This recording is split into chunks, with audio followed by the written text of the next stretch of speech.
Welcome GCSE students for another video on how to achieve a 9 grade in Business Studies GCSE.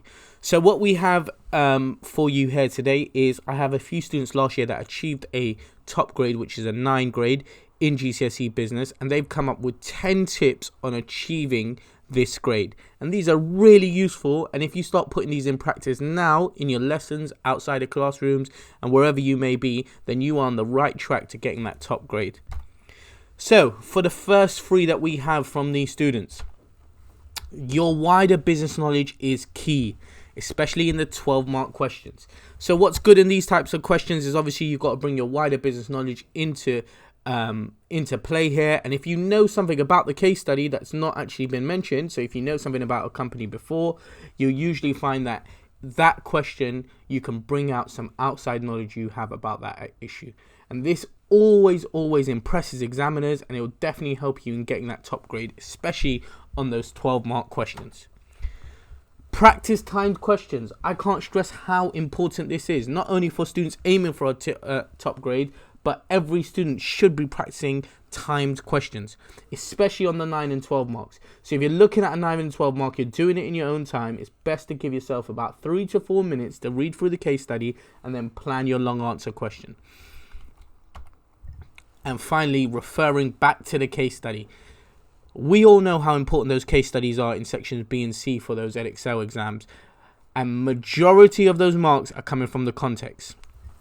One thing students pointed out that got top grades, they didn't just copy bits from it.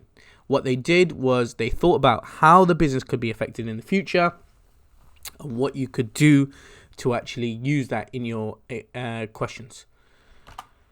Next tips. Do not limit yourself to the structure. Now, we stress highly in my lessons to go through the structure, following that structure of the 9 marks or 12 marks. However, if you've got something that you can put in that's more important and you think it can add to your evaluation and boost up your marks because you know a bit extra about those topics, then definitely add that in, okay? And remember, your 12-mark strands have to be longer as well.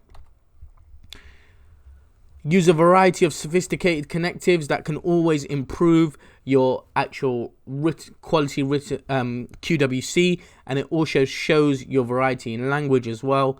We use a BLT formula. However, if you have anything outside that box and you're aiming to differentiate your answer from everyone else, there's loads of other connectives you can use that will make your answer stand out.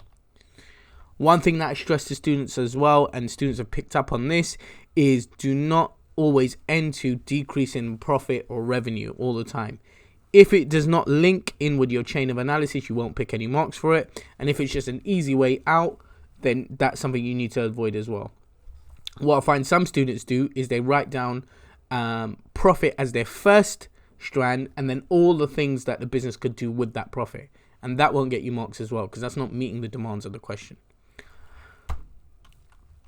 Your next tips. Summarize each lesson into several bullet points. And this is something you can start practicing now, each of which is the start of the answer to an exam question and can be expanded upon to provide strands. So really look at bullet points and how you can bullet point what you're going through in terms of lessons. I always tell students as well to try and do some pre-reading, and post-reading is also an effective tool in getting those top grades. And when learning content, make sure you're thinking about potential exam questions surrounding that topic. What I find is certain topics aid themselves to having options. And what you could do with those topics is you can really think about what kind of 9 or 12 mark questions could come about. So for example, in our classes at the moment, we just finished just in time and just in case. You can easily see the differences between the two and finding out how to apply those in different long answer questions. Definitely something that top students are doing, and if you want to be a top student, you should start thinking about doing that too. For case studies, analyze the information given to you.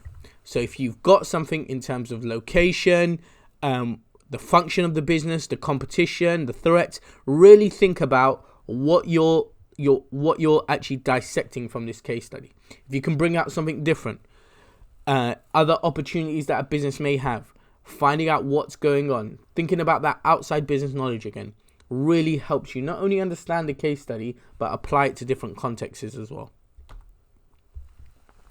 And when answering 3 marks, you should be able to give us 2 answers for that. So, as we know, the structure for a 3 mark is your point and then strands on top of that. However, if you're going about and doing a 6 mark, you can offer the same structure of 2 3 marks or a 6 mark with 5 strands. And I find students struggle with this the most. So if you can build yourself up and practice those 3 marks as much as possible, you can use that same strategy in your longer 6 marks as well.